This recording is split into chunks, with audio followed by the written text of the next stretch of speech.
Hey, thanks for tuning in.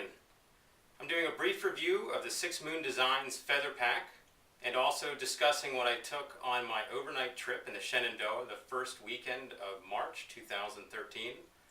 And I'll go over what the temperature was like and what our expectations were and why I brought what I brought. But here you can see I'm wearing the Six Moon Designs Feather Pack. It's a large size pack. I am 6 foot tall.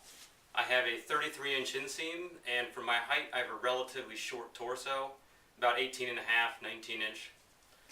So I'll go over what's in the pack. Okay, so on this review I'm going to talk about the backpack I used and the gear that I brought and why I brought it. We were doing about 30 miles in the Shenandoah, first weekend of March 2013.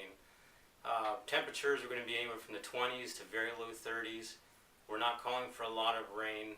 However, along this hike we were going to have, they said 14 stream crossings. I think there was more. But we did 16 I think total for the whole weekend, but at one point it was 14. It was every few minutes we were crossing the stream. Most of that happened on Sunday morning.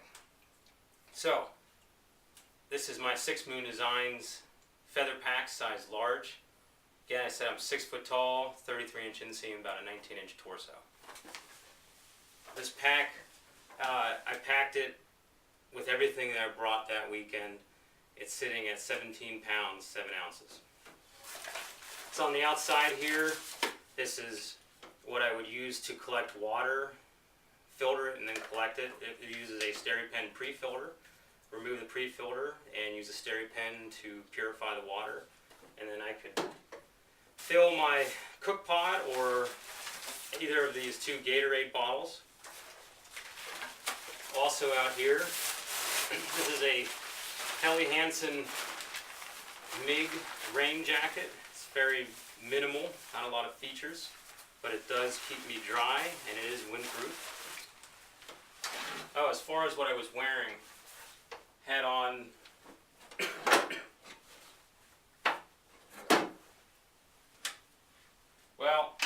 here they are.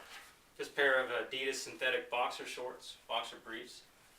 Smart Wool mid-length PhD socks. These socks are amazing. Spend the money and buy them. You're walking, your feet should be treated very well. So you should take care of them. Put on good socks, have good footwear. Speaking of footwear, this is what I found works with my feet. Everyone's foot is different.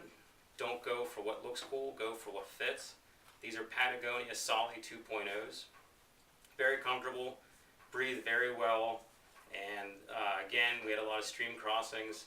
My feet did get wet, and I don't mean splashed, I mean I walked through water. And it was in the 30s. My feet were dry within 45 minutes. I was wearing a pair of just basic nylon hiking pants. These are not convertibles. Just plain nylon pants. This is a North Face quarter zip shirt. It's polyester. Wicks moisture very well, dries very fast. Here is a North Face V10 micro fleece. It is 70% windproof. I agree. Part of this hike was walking on top of a ridge, and it's March. It tends to be very windy. This was a very good choice. It breathed well, but was windproof, or relatively windproof, and it kept me warm. What I was wearing kept me warm when I was moving. If I was stopped for even 60 seconds, I would get chilly. I did not have on a base layer. I did wear these Mountain Hardwear gloves. Frankly, I don't know what model they are. They're not very well insulated. They're basically just a shell. They're very rugged. They weigh 3.2 ounces. I'm not the least bit concerned by using my trekking poles in these gloves. These gloves would seem to take a lot of abuse. I did have a buff along. I did not wear it, except for when I was at camp, but it was in my hand pocket in my North Face hoodie. And this is just a basic belt from Bison that I got at REI. Very impressed with this belt. It doesn't slip, it holds, it's comfortable. I really don't even know I have it on.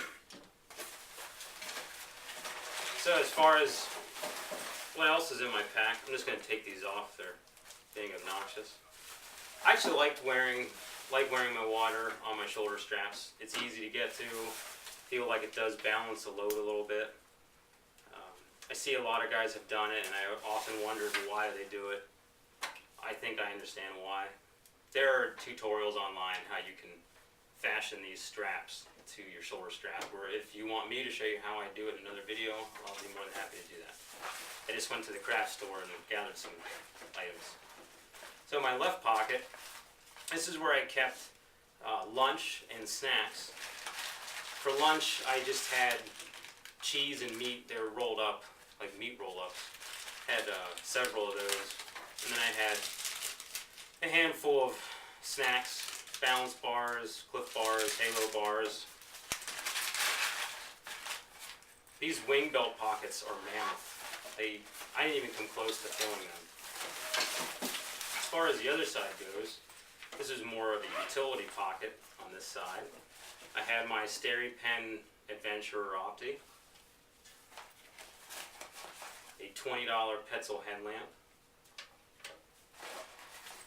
my Gerber Dime multi-tool, and my alcohol for cooking purposes.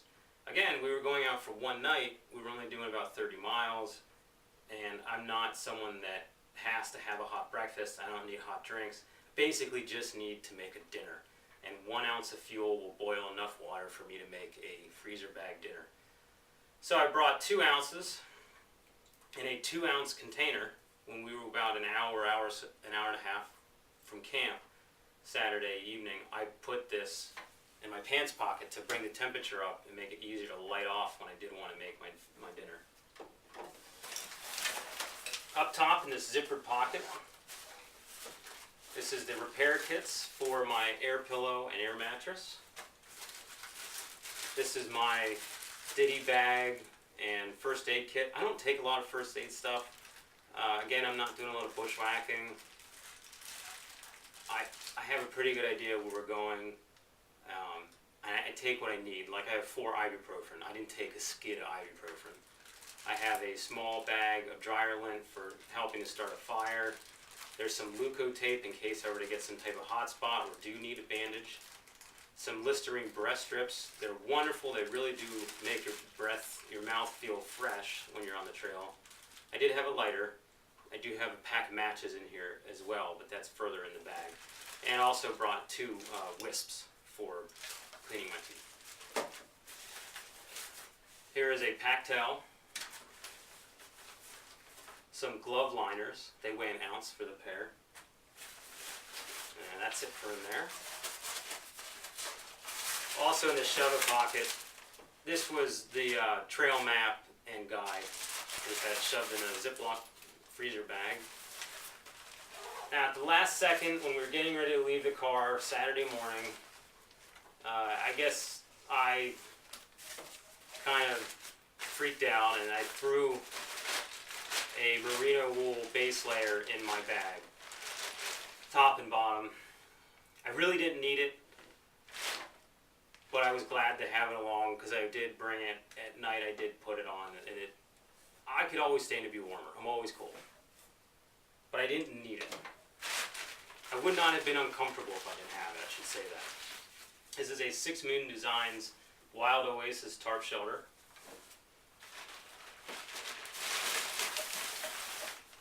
Here is my food bag.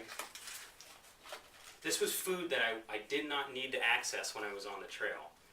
Everything that I needed to get right away was either in the front shove pocket or these wing belt pockets.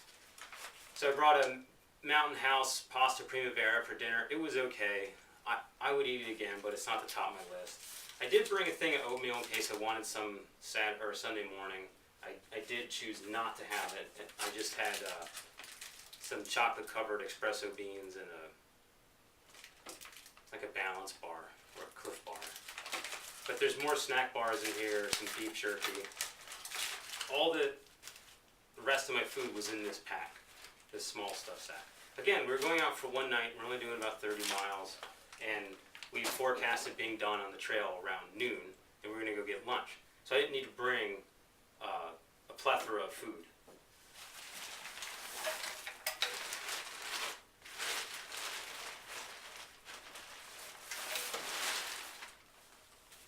These are my clothes that I had for around camp. These are thick wool socks that I use to sleep in. I always bring a spare pair of hiking socks. These are just another pair of the Smart Wool PhD mid-length. Now, I will say that my feet did dry out from hiking in across the stream like 10 times, but because I had them, I ended up putting on dry socks after we went through the last one, or what we thought was the last one. These are fleece pants. They're very comfortable, very much like sleeping in them. They're fine for around camp. Again, I'm always cold. When it's in the 20s, I really appreciate bringing these things along.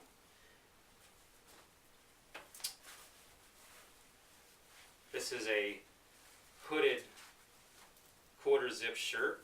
Just got this from EMS on their clearance rack one time. I really like sleeping in this. I almost take this for fall. I just don't take it in the summer, that's what I'm saying. I use it for 3 of the 4 seasons. And another pair of synthetic boxer briefs. Here is an EMS sector down jacket, weighs 14 ounces. It does compress fairly well. It's 800 filled down, and it keeps me very, very, very warm. One night my sleeping bag failed, and I did wear this, and it definitely kept me comfortable. And that was a night when it was in the single digits. That sleeping bag has since been replaced.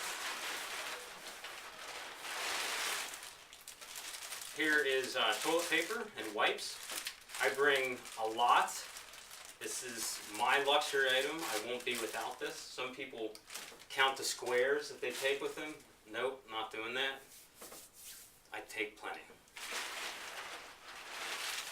Here is my cook pot and system. This is a GSI Minimalist. In here is my Cat Fancy stove, alcohol stove. This is my coiled up windscreen made from a cake tin.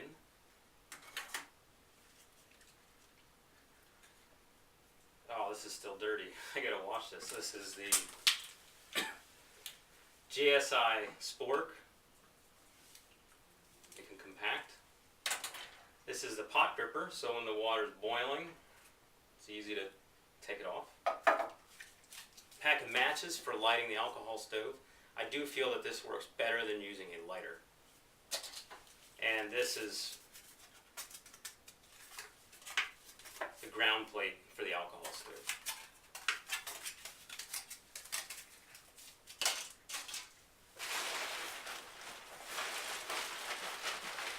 My sleeping bag is an EMS Mountain Light 15. Probably, maybe could have got away with something lighter, but again, I'm always cold, so bringing this, I was toasty. I prefer to be toasty than chilly. This thing weighs 2 pounds, 2 ounces, and by my standards, that's pretty small. Oh, here's my freezer bag toaster made out of Reflectex and aluminum tape. And then in the back, you'll see this is the Tyvek. This Tyvek is used as a ground sheet for my shelter. And then behind that is my Thermarest NeoAir X-Therm mattress, size regular. And in that is my Xped air pillow, size large. So this is what I brought for my overnight 30-mile jaunt in the woods, first weekend of March 2013. If you want to know more specifics about any of this gear, leave a comment in the comment section and I'll do my best to answer them. Thanks for watching.